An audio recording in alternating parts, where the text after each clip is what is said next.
శ్రీ పోతన భాగవత భక్తి యోగం. గానం అభినవ పోతన, ఆంధ్ర భాగవత శుకయోగి, బ్రహ్మశ్రీ వేదమూర్తులైన కరణె కృష్ణమూర్తి భాగవతార్ గారు. వినండి, తరించండి.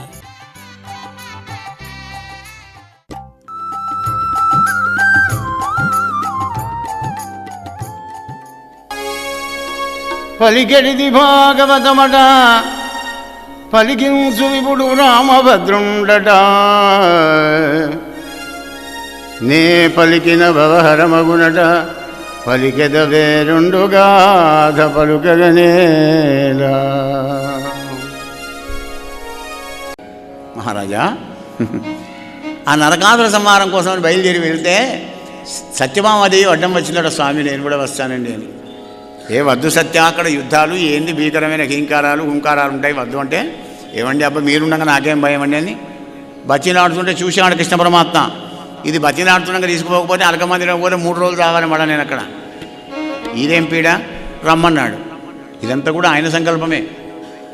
ఆ నరకాసురుడు వట్టిగా తెచ్చేవాడు కాదు. అలా సత్యభామదేవిని తీసుకొని వెళ్ళి రణరంగంలోకి వెళ్ళారు. మరి మురాసురుడు 5 తలకాయలున్న మురాసురుడిని సంహారం చేసినాడు. ఏనుగు పైన కూర్చొని త్రిశూలాన్ని పట్టుకొని వస్తూ ఉన్నాడు నరకాసురుడు.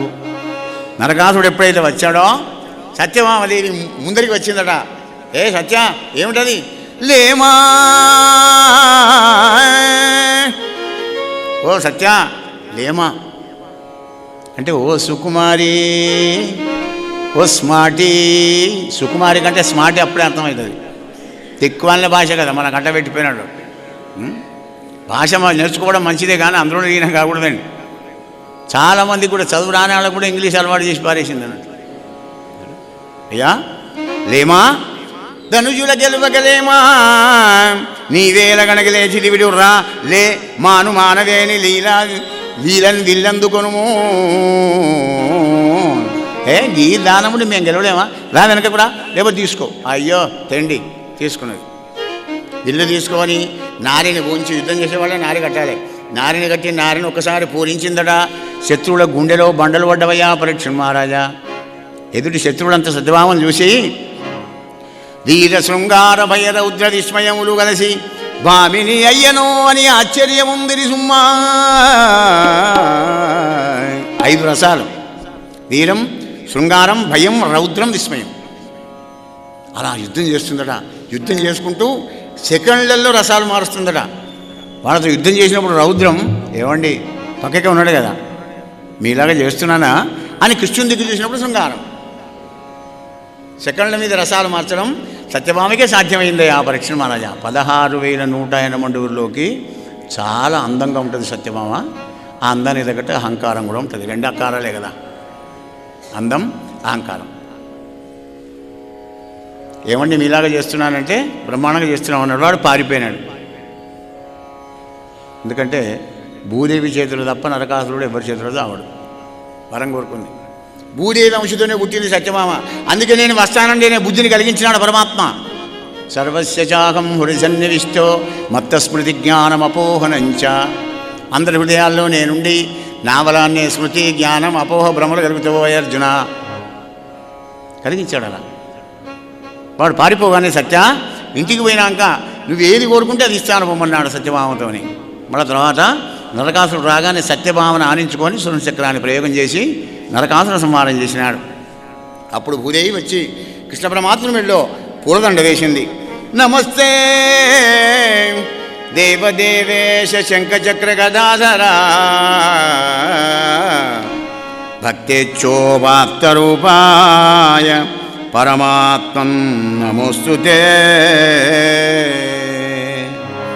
నమః పంకజనాభాయ నమః పంకజమాలినే నమః పంకజనేత్రాయ నమస్తే పంకజాంఘ్రియే.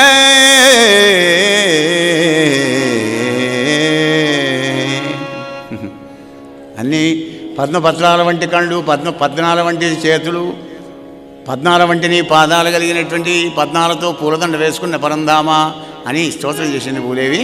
అక్కడ ప్రాగ్దేశపురానికి భగదత్తుని రాజుగా చేసి అక్కడ ఉన్నటువంటి 16,100 మందిని చెరసాలలో తీసుకువచ్చి ద్వారకా నగరానికి పంపించి ఒక శుభముహూర్తం లోపల ఆ 16,100ని వీళ్ళ ఎనమండుగులు ఉండేటువంటి 16,180 భవనాలు కట్టించి 16,000 కన్యలను ఒకటే ముహూర్తం లోపల పెళ్ళాడాడయ్యా పరీక్ష మహారాజు. గోపాలకృష్ణ భగవానికి జయ, రాజా రామచంద్ర భగవానికి. యా అటువంటి ఒక్క భార్యలతోని ఆనందపరుషుడై ఉన్నాడు కృష్ణ పరమాత్మ. రుక్మిణీదేవికి కాదు, అష్టభార్యలకు కాదు, 16,180 ప్రతి భార్య కూడా 10 మంది కొడుకులు. సవతి పోరాటం లేకుండా ఒకరికి 11, ఒకరికి 9 అయితే మళ్ళీ కిరికిరి కదా. మనిషికి 10 మంది అంటే ఏమిటి? కృష్ణుడు భగవంతుడు అయితే మాత్రం ఇంతమంది భార్యలేంది, సంసారం ఏంది? అరే ఇదేమిటా, ఏం భాగవతం, ఏం కథ అయింది? కలియుగ మానవుడికి వచ్చే డౌట్ కదా. ఇక్కడ కొంచెం లోపలికి మనం వెళితే ఈ జీవకోటిని సృష్టించాలి అంటే భూమిరాపో అనలో వాయు ఖమ్మనో బుద్ధిరేవచ అహంకార ఇతీయమే భిన్న ప్రకృతిరష్టదా. పరాప్రకృతిని ఓడికి అష్టవిధ ప్రకృతిని సృష్టించాను అర్జున అన్నాడు.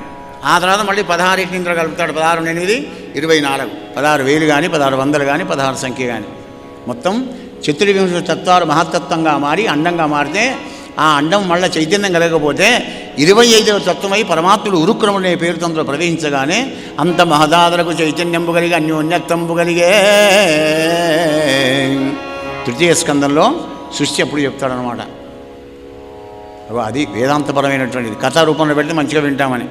వేదాంతం చెప్తే కళ్ళన్న మూస్తారు, లేచిన వెళ్ళిపోతారు. ఏంది రాద్దాంతం తలకాయ నొప్పి. జయ శ్రీకృష్ణ, జయ జయ శ్రీకృష్ణ. అయ్యా ఆ ప్రద్యుమ్న కుమారుడు కూడా తండ్రిలాగానే వెళ్ళి రుక్మిగాని బిడ్డని ఎత్తుకవచ్చి పెళ్లి చేసుకున్నాడు అయ్యా రుక్మవతిని. తద్వారా వానికి కొడుకు పెట్టాడు. వాని పేరు అనిరుద్ధ కుమారుడు.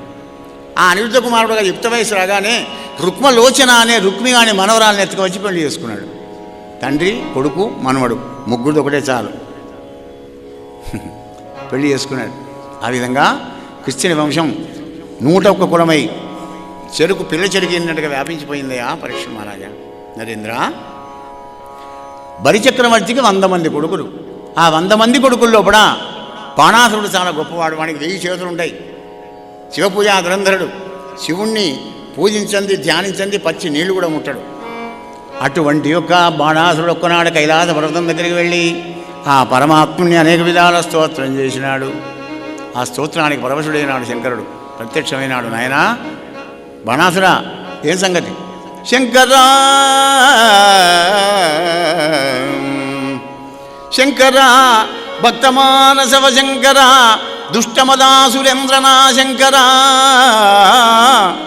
పాండునీల రుచి శంకర వర్ణ నిజంగ భోగిరాట్ కంకణ పార్వతీ హృదయ కైరవ మిత్ర యోగి హృత్ పంకజ పంకజాత్త నిజ తాండవ ఖేళన భక్త పాలన శంకర.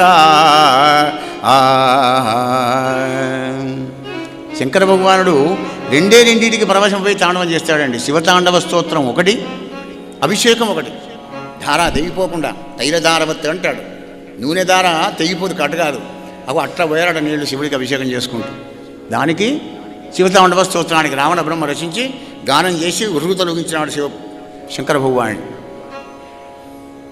జటాటవీ గల జల ప్రవాహతావతస్థలే గలే వలం విలంబితం భుజంగతుంగమాలికా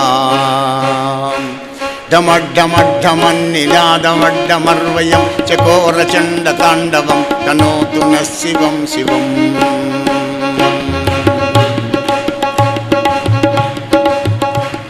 జయద్వదభ్రవిభ్రమ భ్రమద్భుజంగమద్రవత్సురత్కరాల బాలహవ్యవాన్ ధిమి ధిమి ధిమి ధిమి ధ్వనన్ మృదంగతుంగ మంగళధ్వనిక్రమ ప్రవర్తిత ప్రచండ తాండవ శివా. ఓం నమః శివాయ. నాయనా ఏం కావాలో కోరుకోమన్నాడు శంకర భగవానుడు. దేవా ఏం లేదు, అమ్మవారితో దంట వచ్చి నా శోణపురం దగ్గర కావాలి, ఉండాలి ద్వారం దగ్గర. వస్తాను పూరా అన్నాడు. గోళాశంకరుడు కదా, అన్నమాట తప్పుడు కదా ఆదిదేవుడు. బయలుదేరాడు. ఇంటి ముందర కావాలి.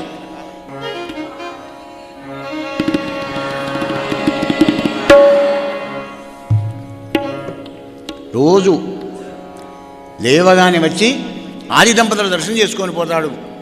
ఆ యొక్క బాణాసురుడు ఒక్కనాడు వచ్చి శంకరుని పాదపద్మాలకు నమస్కారం చేశాడు. దేవా జగన్నాథ మహాదేవా శంకరా, యుద్ధం లోపల నన్ను ఎదిరించి పోరాడే ఒక ప్రతిపక్ష యోధుణ్ణి సృష్టించగా నాకు ఈ సహస్రకరంబులు ఎందుకు ఇచ్చిదివయ్య మహాదేవా? ఎందుకయ్యా ఈ 1000 చేతులు ఎందుకు? నాతో యుద్ధం చేసే మునగాడలేడా? మరి నా కండూచి మా ఉపాయం లేదు కదా. గోకుడు పెడుతుంది నాకు దురద. ఈ గోకుడు ఎట్లా పోవాలి? కానా నా పరిస్థితిలో ఉన్నది కనుక కానమదీయ చండభుజ గర్వ పరక్రమ కేళికిన్ సముండి నిఖిలావనింగలడే ఓ ఇందు కళాధర ఒక నీవు దక్కా. చూసారా, 3 లోకాల వెతికిన ఎవ్వరు లేడు, చేస్తే నువ్వే చేయాలి, దా యుద్ధానికి అంటున్నాడు. కోపం వచ్చింది శంకరుడికి. ఛీ మూఢ హృదయ, నీ జెండా టెక్యం ఎప్పుడైతే కారణం లేకుండా కింద పడుతుందో అప్పుడు నా అంతవాడితో యుద్ధమై నీ కండుచి పోతుంది పోరవేదవా అన్నాడు. నీ అంతవాడు ఎవడు శివ? నీకే తెలుస్తుంది పో. అయింది కదా. రోజులు గడుస్తున్నాయి.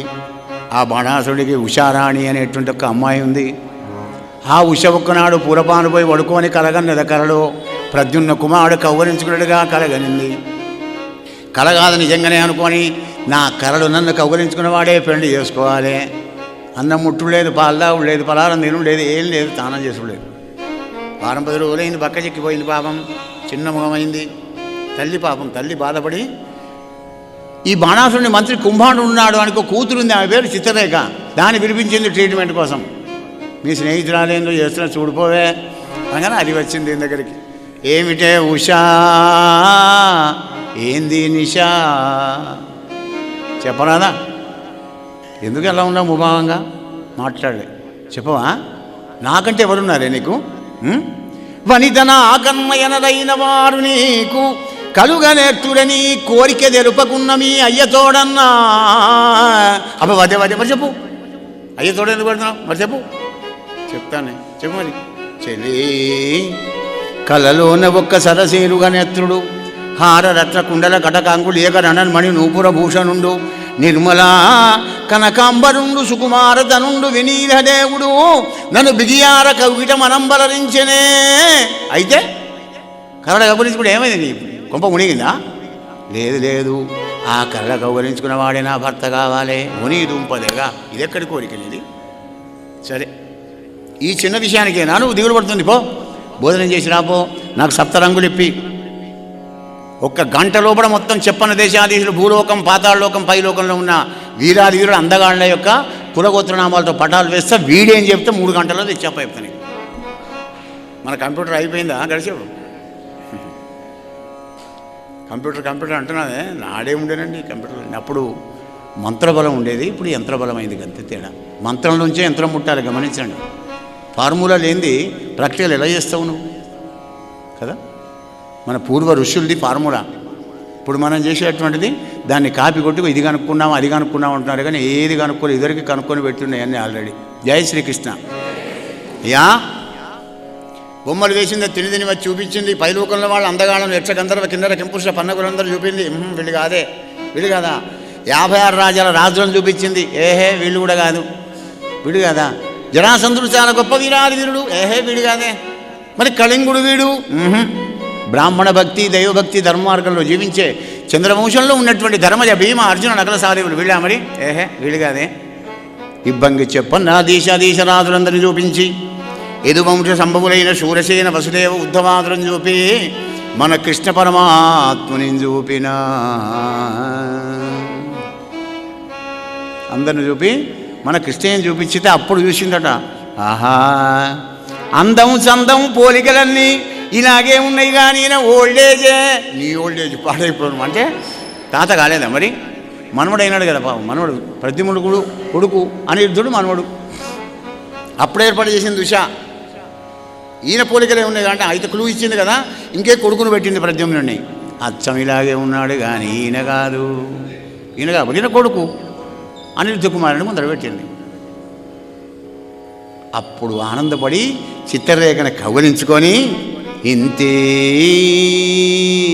మదీయ మానధనమెల్ల హరించిన దొంగ వీడే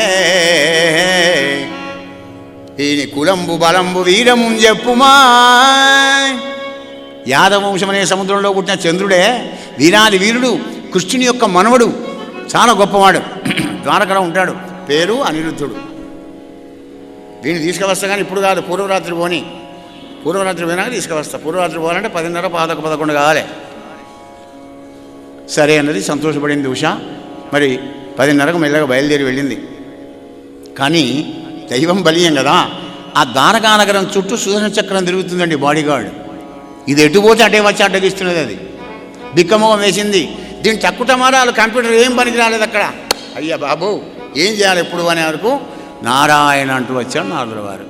హే అమ్మాయి చిత్రరేఖ, కృష్ణ పరమాత్ముని స్తోత్రం చేయి, ఆయనకిట కరుణిస్తే ఈ చక్రం జరుగుతే నువ్వు లోపడి పోతావు, లేకపోతే లోపల అడుగు పెట్టడానికే వీల్లేదన్నది. మునీంద్ర ఎలా మరి నా గతి? ఎలా లేదు పొగుడు ఆయనను, తప్పదా? తప్పదు. కృష్ణ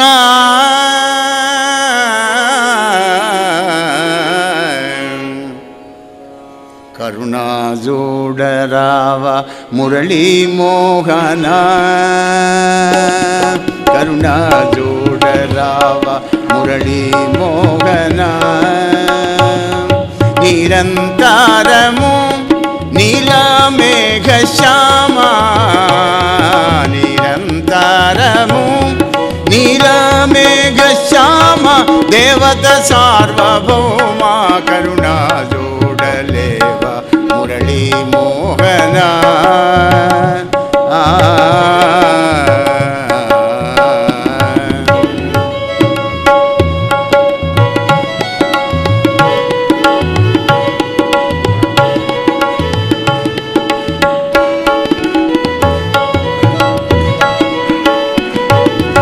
నిర్వికార నిరవధ్య నిరంజన సర్వకామ్య ఫల సిద్ధి ప్రభంజన, నిర్వికార నిరవధ్య నిరంజన సర్వకామ్య ఫల సిద్ధి ప్రభంజన, సర్వకాల గర్వాపహార కౌసుభ శుభార్ కాపాడ వేర గోపాల వీర కరుణ చూడలేవ మురళీ మోహన, నిరంతరము నీలమేఘ శ్యామ, కరుణా జోడరావ మురళీ మోహన.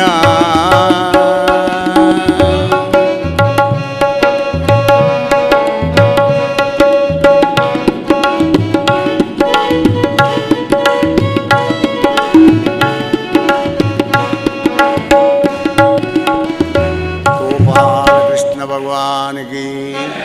అప్పుడు చక్రం పక్క జరిగింది. పోయి చంద్రకాంత శిలాభవనం లోపల నిజమార్య సంగతులు కూర్చున్నటువంటి పడుకున్నటువంటి ఒక మహానుభావుని ఎత్తుకు వచ్చి శోణపురంలో పెట్టింది చిత్రరేఖ. 4 మాసాలు కామభోగాలు అనుభవించారు ఉషాసుందరి అను అనిరుద్ధ కుమారుడు. ఈ లోపల చెలికత్తలకు తెలిసింది. వాళ్ళు పోయి బాణాసురుడిని చెప్పారు, నరికి పారేయండి వాడిని అంటే నరకాలే, వచ్చిన వాడికి వీడే నరికాడు. అప్పుడు బాణాసురుడే వెళ్ళి వర్ణపాశాలతో బంధించి వాడిని చెరసాల్లో వారేశాడు. 4 మాసాలైన అనిరుద్ధుడి కోసం వెతుకుతున్నారు. అప్పుడు నారదుల వలన తెలుసుకున్నటువంటి వాడై 12 అక్షరుల సైన్యాన్ని పట్టుకొని శోణపురం బయలుదేరి వచ్చాడు కృష్ణ పరమాత్మ. పరీక్ష మహారాజా, ఎప్పుడైతే కృష్ణుడు ద్వారకలోంచి వెళ్ళాడో వెంటనే విని జెండా టెక్కెం కింద పడిపోయింది. బాణాసురుంది ఎగిరి గంతు వేశాడు. యుద్ధం వచ్చిన వాడు ఎవడైనా ఇంట్లో ఉంటే వాడిని తలకాయ తీస్తా అని ప్రకటన చేసినాడు. మరి ద్వారం దగ్గర ఉన్న శివయ్య ఏం చేసుడు? వరదుడు కదా, ఆయన కూడా నందివానారుడై త్రిశూలం చేత పట్టుకొని ప్రమదగణాలను వెంట పెట్టుకొని ఆయన కూడా యుద్ధానికి వచ్చాడు. పురాతన యోధులైన శివకేశవులు యుద్ధం జరుగుతుండే అండహో అని విమానంలో అరజడి ఎక్కువైందయ్యా రాజా. దేవతలు యక్షగంధర్వ కిన్నెర కింపురుషులు అందరూ కూడా చూస్తున్నారట. అబ్బురం ఎవరికి వేస్తారో చూద్దామని శంకర భగవానుడు ఏది వేస్తే ఆయుధాన్ని అన్వేషించి పారేస్తున్నాడు. చివరికి చూశాడు కృష్ణ పరమాత్మ, ఇక వీటితోని ఈయనతోని మనం ఎందుకు, ఈ మూర్ఖుని కోసం ఇద్దరం యుద్ధం చేయడం ఎందుకని సమ్మోహనాస్త్రం ప్రయోగం చేశాడు. ఆ ఎద్దు మూపురం మీద పడ్డాడు శివయ్య. అప్పుడు మళ్ళీ ఫ్రెష్ అయ్యి వచ్చాడు దుర్మార్గుడైన బాణాసురుడు. సైన్యం దైన్యం నొందింది. బాణాలతోని 14 బాణాలతో వాని గుర్రాలను వాని సారథిని వాని చేతుల ఆయుధాన్ని దూరం చేశాడు కృష్ణుడు. మరి నడి జత్తు దేశంలో సూటి పెట్టే వరకు ఆ బాణాసురుని తల్లి గోటరా అనేది వచ్చి అడ్డం నిలబడింది కొడుకును కాపాడాలి అని. రథం ముందర దిగంబరంగా నిలబడిన వెంటకలు విరబోసుకొని ఆ దృశ్యాన్ని చూడలేక కళ్ళు తిప్పుకున్నాడు కృష్ణస్వామి. అంతలో మళ్ళా శివయ్య మూపురం నుంచి లేచి 3 తలకాయలు 3 చేతులు 3 కాళ్ళతో శివ జ్వరాన్ని పంపించినాడు. అప్పుడు పరుబడి వైష్ణవ జ్వరాన్ని పంపినాడు కృష్ణ పరమాత్ముడు. ఆ 2 జ్వరాలకు యుద్ధం జరిగి 14 లోకాలు జరిగింది ఆ శివజ్వరం. ఎక్కడ కూడా దానికి ఆశ్రయం దొరకలే. మళ్ళా కృష్ణ పరమాత్మ దగ్గరికి వచ్చింది. కృష్ణ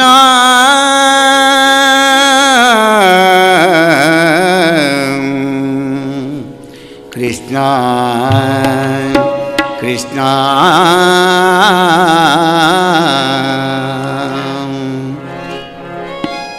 ప్రేమ స్వరూప గోపాల ప్రేమ స్వరూప గోపాల కామితదాయక కరుణాలవాల కామితదాయక కరుణాలవాల ప్రేమ స్వరూప గోపాల.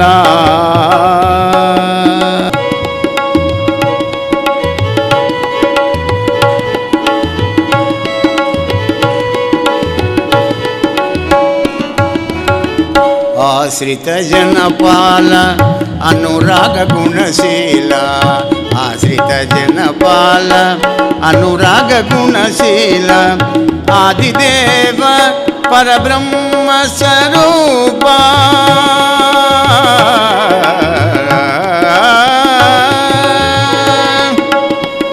ఆదిదేవ పరబ్రహ్మ స్వరూప ప్రేమ స్వరూప గోపాల.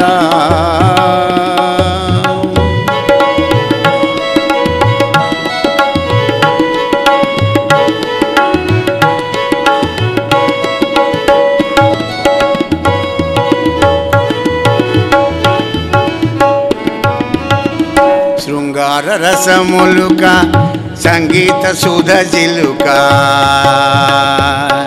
కృష్ణ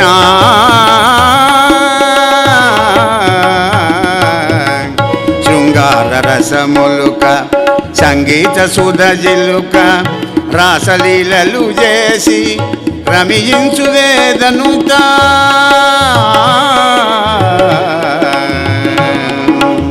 పతిత పావన నీదు దాపు చేరితినయ్యా పతిత పావన నీదు దాపు చేరితినయ్యా కృష్ణదాస కవి పోష గుంజ పడిగే పురవాస కృష్ణదాస కవి పోష గుంజ పడిగే పురవాస ప్రేమ స్వరూప గోపాల కామితదాయక కరుణాలవాల ప్రేమ స్వరూప గోపాల.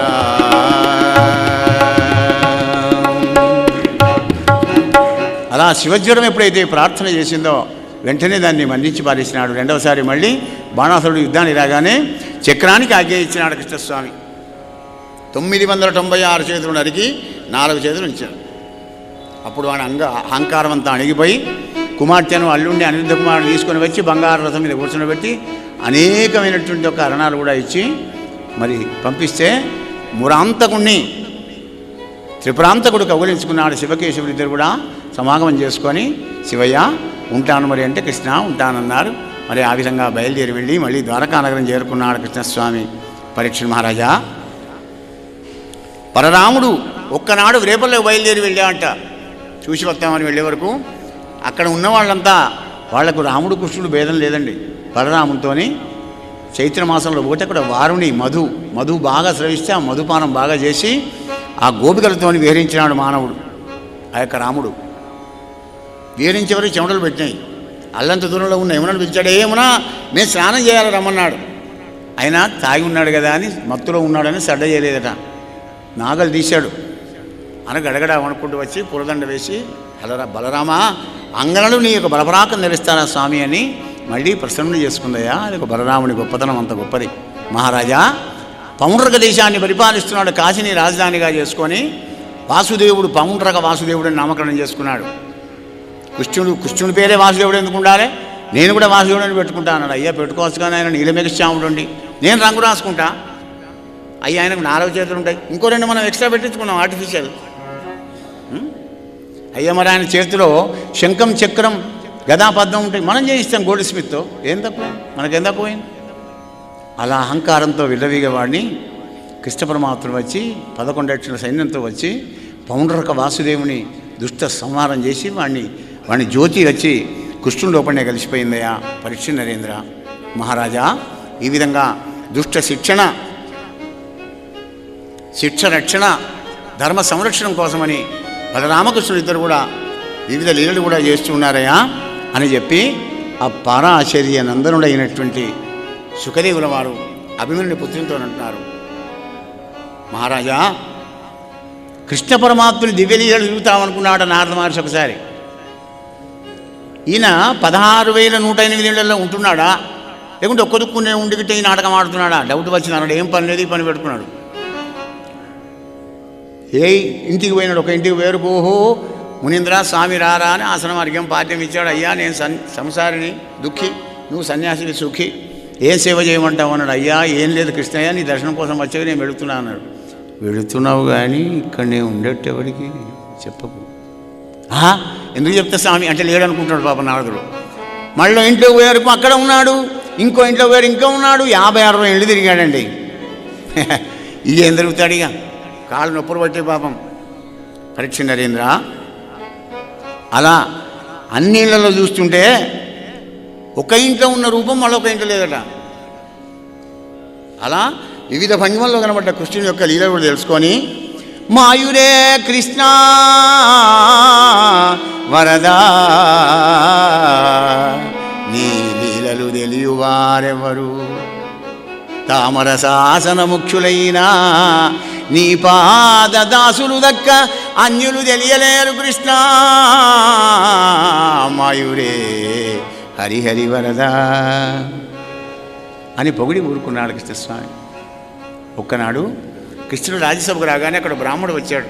బ్రాహ్మడు వచ్చి, కృష్ణ గిరివ్రజపట్టణంలో కూడా జరాసంధుడు 21,000 రాజులను బంధించాడు, వాళ్ళందరూ కలిసి వాళ్ళ బాధను చెప్పుకోవడానికి నీ దగ్గరికి పంపించారు కృష్ణయ్య అని వివరించినాడు. వివరించగానే అంతలోకి నారదుడు వస్తే నారదుడిని అడిగాడు, నారదా నువ్వు ఎక్కడి నుంచి వస్తున్నావు, ఏం సంగతి, ఇప్పుడు పాండవులు ఏమనుకుంటారో చెప్పు అంటే, ఏం లేదు కృష్ణయ్య రాయసయాగం చేయాలనుకుంటున్నారు, అంతకంటే ఏం లేదు అన్నాడు. అవునా, మరి నారదా రాయసయాగం ఎలా అవుతుంది అని ఒక బ్రాహ్మడు చెప్పాడు కదా, జరాసంధ వధ అయితేనే రాయసయాగం అవుతుంది. ఎందుకంటే భారతదేశం అంతా జయించిన అర్హత ఉన్నవాడే రాయసయాగం చేయాలి. కనుక నువ్వు వెళ్ళి బాసటగా ఉండి పాండవుల చేత జరాసంధుని చంపించి రాజయాగం చేయి నారాయణ అంటే ఆయన వెళ్ళిపోయాడు. ఉద్ధవా నువ్వేమంటావు? దేవముని చెప్పినట్టుగా కృష్ణ ఆ జరాసంధుడు ఎంత దుర్మార్గుడైనా కానీ వాడికి బ్రాహ్మణ భక్తి ఎక్కువ కనుక భీముడు నువ్వు అర్జునుడు ముగ్గురు బ్రాహ్మణ వేషాలు వేసుకొని బయలుదేరి వెళ్ళండి, అభయం తీసుకొని భీముని చేత చంపి. బాగుంది ఐడియా, ఉపాయం అన్నాడు అని వచ్చాడు. ఇంద్రప్రస్థపురం పాండవుల దగ్గర చేరుకున్నాడు మితజనుడు కొందరిని తీసుకొని. అప్పుడు ధర్మరాజు ఎదురుగా వచ్చి స్వాగతం పలికి ఆ యొక్క కృష్ణ పరమాత్మని లోపలి తీసుకుపోయి ఆ రాత్రి ఇంద్రియాలకు విశ్రాంతినిచ్చి మళ్ళీ ప్రాతకాల సమయం లోపల సభ తీర్చాడు. అష్టవిధ మంత్రులు ఉన్నారు, సామంతులు ఉన్నారు, పౌరాణికులు ఉన్నారు, జ్యోతిష్శాస్త్రవేత్తలు ఉన్నారు, పురోహితులు ఉన్నారు. కృష్ణుడికి ప్రత్యేకమైన సింహాసనం వేసి కూర్చుండబెట్టాడు ధర్మానందనుడు.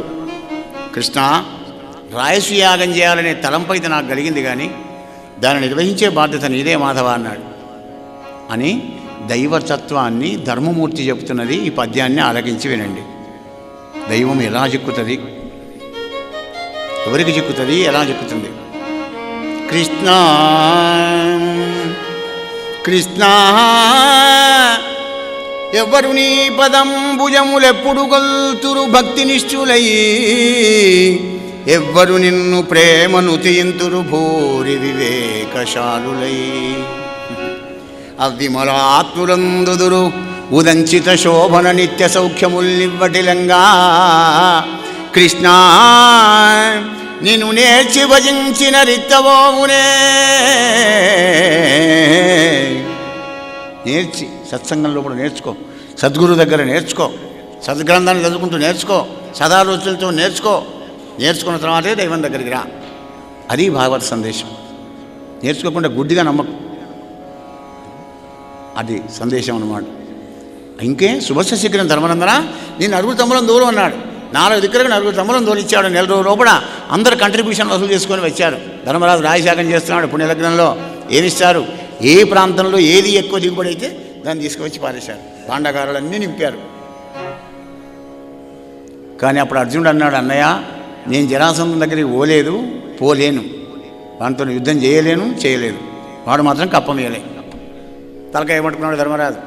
అప్పుడు కృష్ణుడు అన్నాడు, నేనున్నా కదా ధర్మనందన, ఉద్ధవుడు చెప్పిన ఉపాయం ఉన్నది అన్నాడు. ఈయన కాదట. చూసారా, కర్తృత్వం ఒక్క కూడా ఉంచుకోడు కృష్ణయ్య.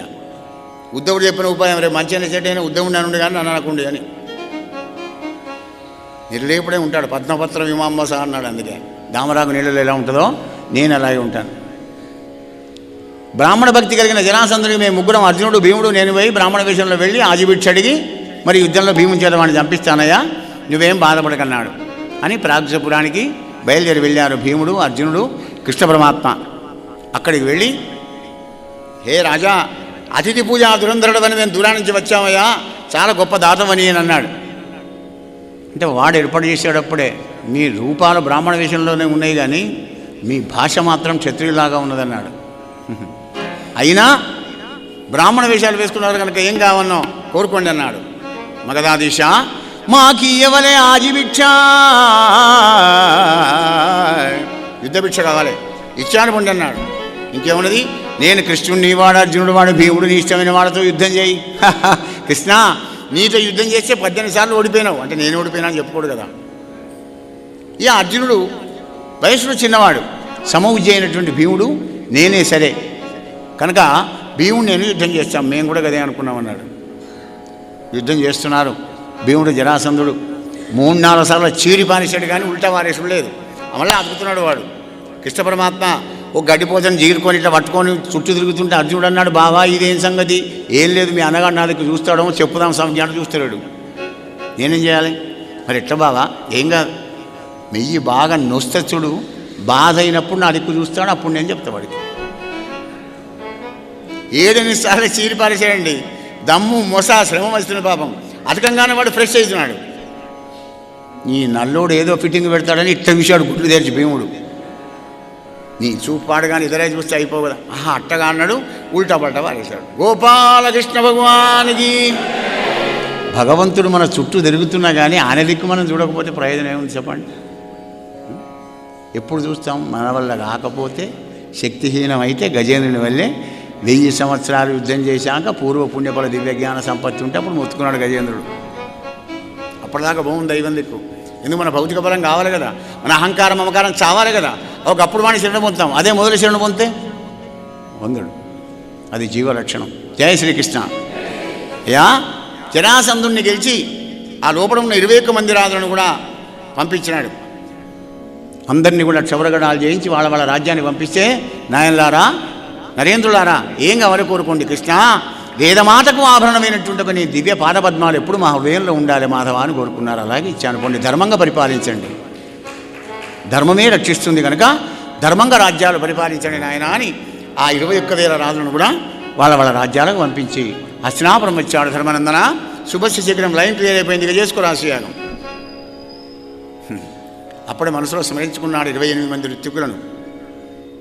ధర్మరాజు ఎవరు వాళ్ళు? సత్యవదేయ కశ్యప భరద్వాజ ఉపమోతి విశ్వామిత్ర వీతిగోత్ర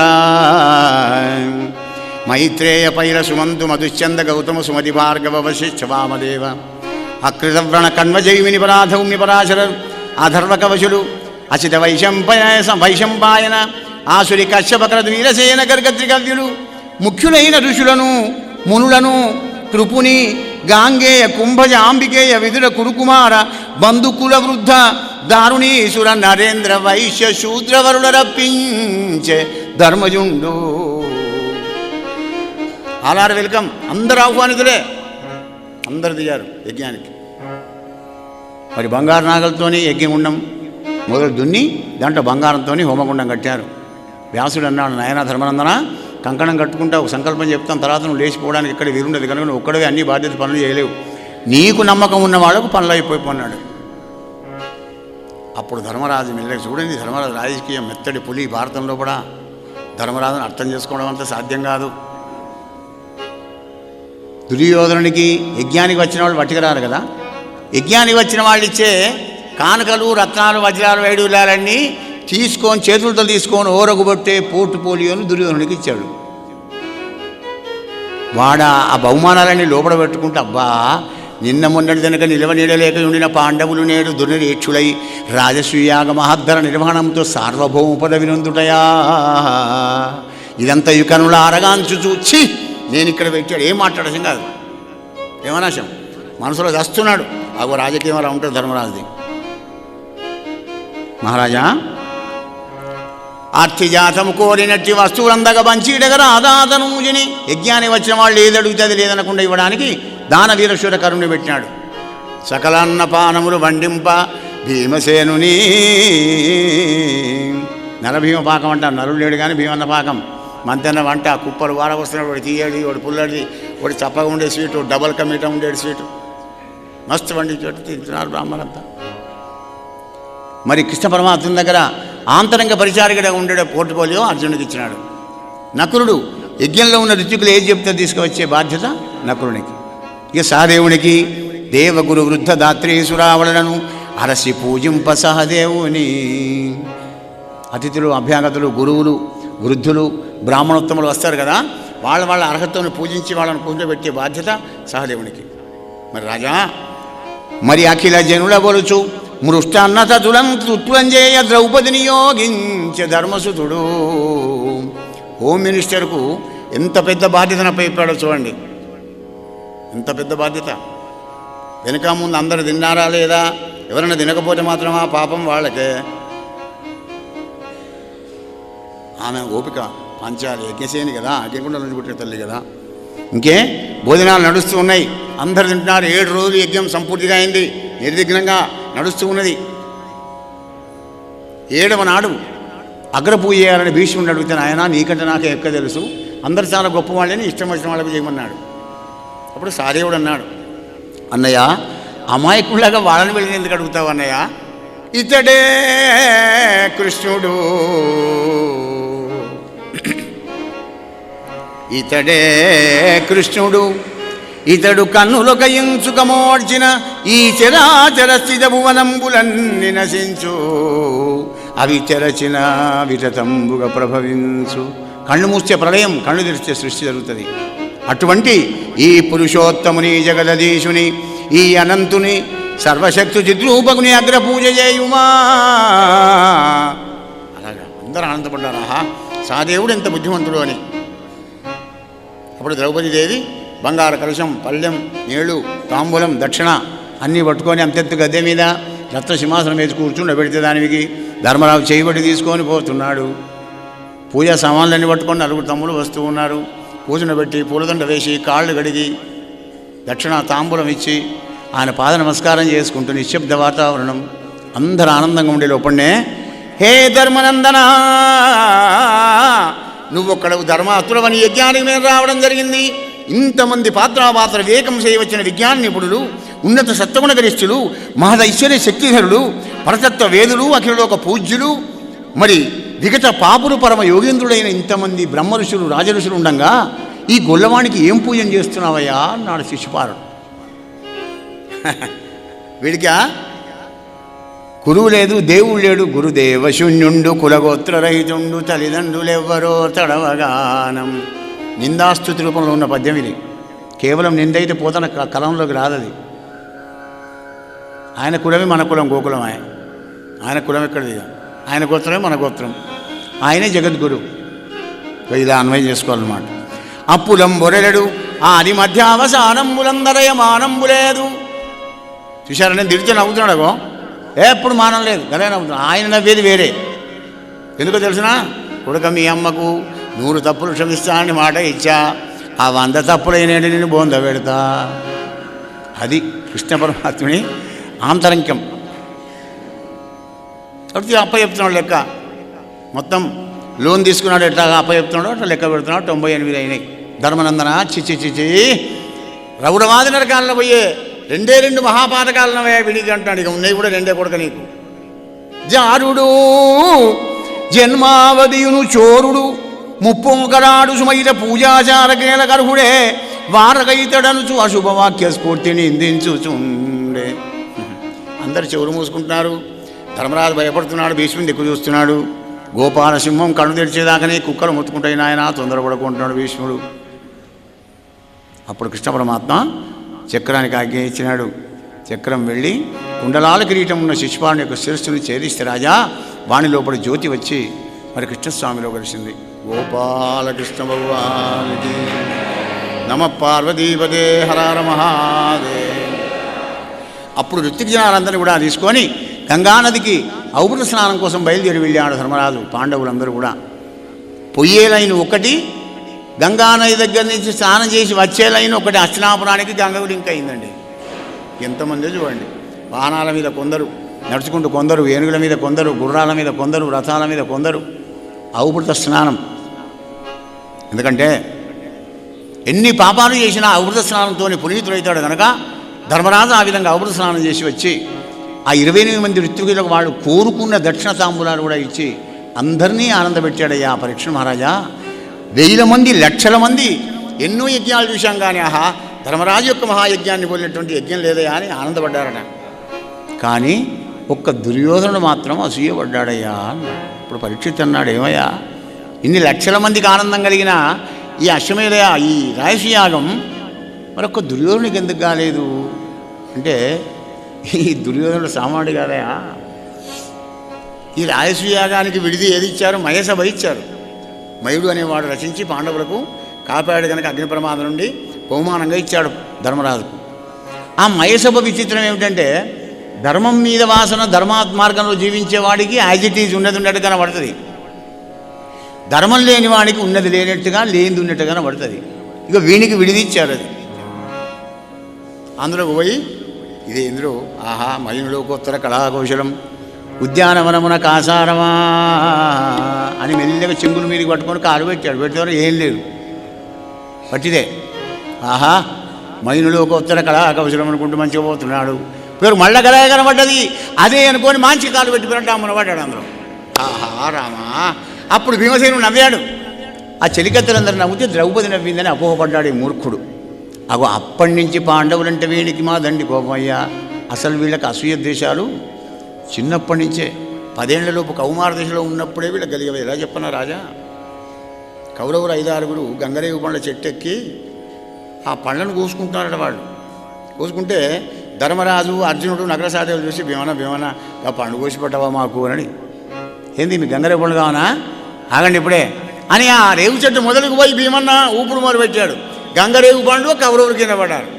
చాటు నుంచి చూశాడు దుర్యోధన, అమ్మ నా కొడుక ఈ దుబ్బు అని వీడిని ఎలా చేసి చంపాలి. విషం పెట్టాడు, నీళ్ళలో వారేశాడు, ఎన్నో తీర్లు హింసించాలని ప్రయత్నం చేశాడు కానీ సావలేదు. అవి అప్పటి నుంచి కత్తులు నూరుకుంటున్నారు కనుక ఒక దుర్యోధనకి నచ్చలేదయా. ఏం సుయోధన ఎట్లా అయింది మన పోయినామో రాయసాగం? మన వైష్ణవ యాగం అయినట్టు కాలే, మన వైష్ణవం సూపర్ అయింది కానీ ఇట్లా అయిందా? దుర్యోధన వారసులు పోలేదండి. ఇప్పుడు ఎక్కడికైనా పెళ్ళి పోయి వచ్చినాడు ఒక్కొక్కళ్ళని అడగండి, అయ్యగారింట్లో పెళ్ళి ఎట్లయింది? ఏం అయ్యగారింట్లో పెళ్ళి బా, సాంబార్లో ఉప్పే లేదు, ఆ బిర్యానీ ఉడకనే లేదు బో, దీనింటికి వస్తే మంచులు కూడా పోయాడు. విన్నారా?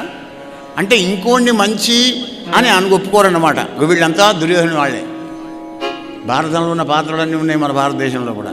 జయ శ్రీకృష్ణ, జయ జయ శ్రీకృష్ణ. జనవరా హే పరీక్ష నరేంద్ర, బంధమోక్షమును చైద్యవదంబును పాండురాజనందను మఖరక్షణంబును ఉదారత చేసిన ఎట్టి దేవకీతనయు చరిత్ర భాషణ కథాపడనాత్తులు గాంతులు ఇష్టశోభన బహుపుత్ర కీర్తులు భవ్య వివేకము విష్ణులోకము.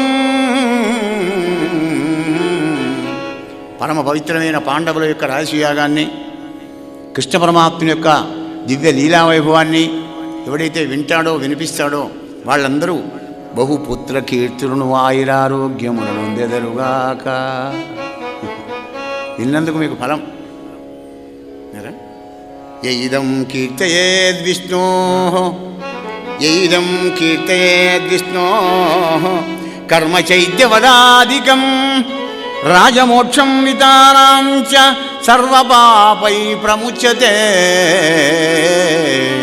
మూలం సంస్కృత భాగవతంలో శ్లోకానికి తర్జుమ చేసినాడు పోతన గారు. అందమైన చెంపకమాలలో కూడా మనకు అందించాడు అనమాట. ఎవడైతే బంధాన్ని మోక్షాన్ని కలిగించే చైద్య వధ, శిశుపాల వధ, పాండవుల యొక్క రాయశ్రీయ యాగం, కృష్ణ పరమాత్మ యొక్క దివ్యలీలా వైభవం ఎవడైతే వింటాడో వినిపిస్తాడో అగో వాళ్ళందరికీ కూడా సర్వపాపై ప్రముచ్యతే. మహారాజా అందరికీ వచ్చిన వాళ్ళందరికీ కూడా కట్నాలు ఇచ్చి పంపిస్తున్నాడు ధర్మరాజు. ఎందుకంటే అన్ని ప్రజల సొమ్మే కదా. అయినా ప్రజల సొమ్మును ప్రజలకు పెట్టేవాడు ఎక్కడ ఉంటే దొరకాలండి. నాడు ధర్మరాజు కనుక పిచ్చివాడు, పాపం అమాయకుడు కనుక, ధర్మాత్రుడు కనుక ఆయన ఇచ్చాడు. ఎవడియాలి ప్రజల సొమ్మునే. స్వాహ. జయ శ్రీకృష్ణ. అలా అందరికీ కానుకలు పెట్టుకుంటూ కొత్త బట్టలు ఇచ్చి అందరినీ పంపించినాడట.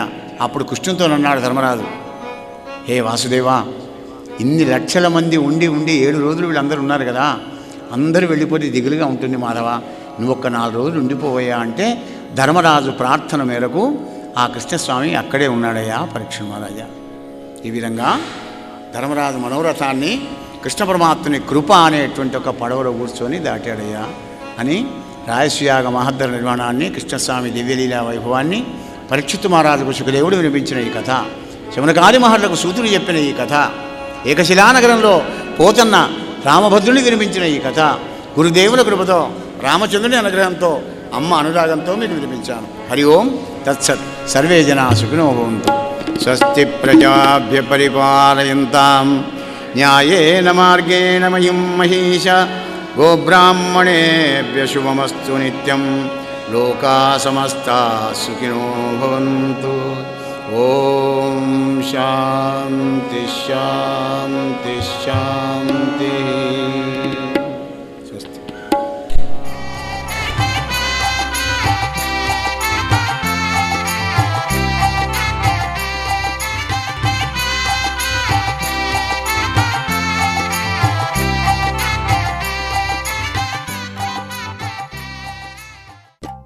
శ్రీ పోతన భాగవత భక్తి యోగం. గానం అభినవ పోతన, ఆంధ్ర భాగవత శుకయోగి, బ్రహ్మశ్రీ వేదమూర్తులైన కరణ్య కృష్ణమూర్తి భాగవతార్ గారు. వినండి, తరించండి.